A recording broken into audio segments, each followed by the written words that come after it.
ऐ प्यारे मुसलमानों, मेरे गौस की शान तो देखिए, मेरे गौस का जरा मकाम तो देखिए। मेरे गौसे आजम की बारगाह में वो एक साहब आकर के अर्ज करते हैं, हुजूर मेरे घर में कमाने वाले तो बहुत हैं लेकिन घर में बरकत नहीं होती है, बहुत ज्यादा पैसा आता है, इधर आता है उधर चला जाता है। मेरे गौस ने फरमाया तेरा घर मेन चौराहे पे है। उसने अर्ज किया हाँ हुजूर मेन रास्ते पे है। फरमाया जा अपने घर में एक पर्दा टांग लेना, उसके बाद आना। वो 1 महीने के बाद में आता है और नजराना लेके आया मेरे गौस की बारगाह में, कहता है हुजूर बहुत घर में बरकत हो रही है, ये नजराना कबूल फरमा लीजिए। मेरे गौस ने फरमाया मेरे पास रब का दिया हुआ बहुत कुछ है, मुझे इसकी जरूरत नहीं है। प्यारे मुसलमानों, उस मुरीद ने कहा हुजूर ये तो बताइए उस पर्दे में ऐसा कौन सा कमाल था, उस पर्दे में ऐसी कौन सी खासियत थी कि हुजूर मेरे घर में बरकत होने लगी, इससे पहले घर में बरकत नहीं हो रही थी। मेरे गौस ने फरमाया सुन,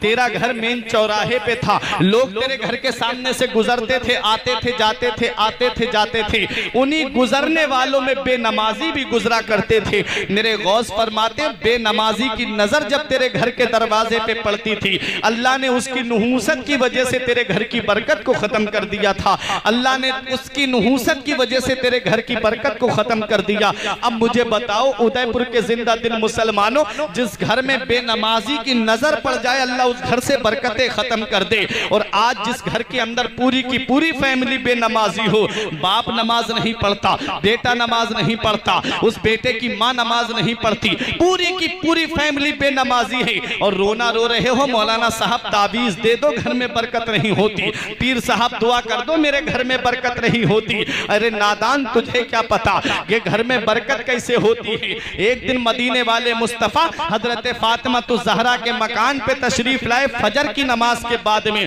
थोड़ी देर के लिए हजरत फातिमा आराम के लिए लेट गई थी। मेरे नबी ने पैर का अंगूठा पकड़ करके हिलाया, इरशाद फरमाया बेटी फातिमा फजर की नमाज के बाद न सोया करो, इस वक्त में अल्लाह रोजी तकसीम करवाता है।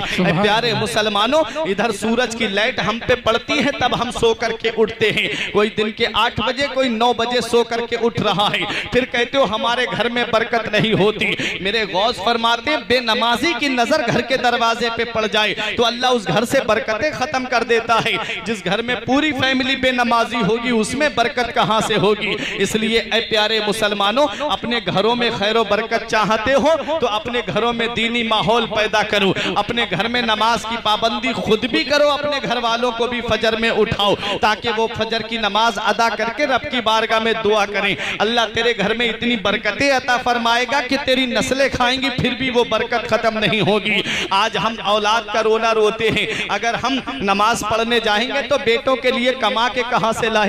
आज हम कहते हैं कि अगर दुकान नहीं खोलेंगे तो घर में हमारे खाने को कहां से आएगा। सिर्फ तुम्हारी औलाद नहीं है, जरा गौसे आजम को तो देखो, आज हमसे एक बीबी नहीं संभाली जाती, मेरे गौस की तो 4-4 बीबियां थी। मेरे गौसे आजम की 49 औलाद थी और गौसे पाक रजी अल्लाह ताला अन्हो को कभी देखें आप कहीं गए हो अड्डे पे खड़े हुए हो कमाने के लिए? नहीं प्यारे मुसलमानों, मैंने आलम तसव्वुर में अर्ज किया मेरे गौस आज का इंसान तो औलाद के लाने औलाद को खाने के लिए खिलाने के लिए परेशान फिर रहा है, कहां से लाऊं मेरी औलाद का पेट भर जाए। आज इंसान परेशान फिर रहा है, 2-3 औलाद है उसके घर में तब वो परेशान है। मेरे गौस आपकी तो 49 औलाद और आपने कैसे अपने घर को कैसे अपने घर वालों का पेट भरा? तो मेरे गौस फरमाते हैं कुरान की आयत करीमा पढ़ करके कि मन यत्तकिल्लाह यजअल लहू मखरजन व यरज़ुक़हु मिन हैसु ला यहतसिब व मन यतवक्कल अलल्लाहि फहुवा हस्बुहु। ऐ प्यारे मुसलमानों, रूहानियत ने मेरे गौस की जवाब दिया जो अल्लाह से डरता है अल्लाह उसके लिए निजात का रास्ता निकाल देता है और ऐसी जगह से रोजी अता फरमाता है जहां से उसका बहमो गुमान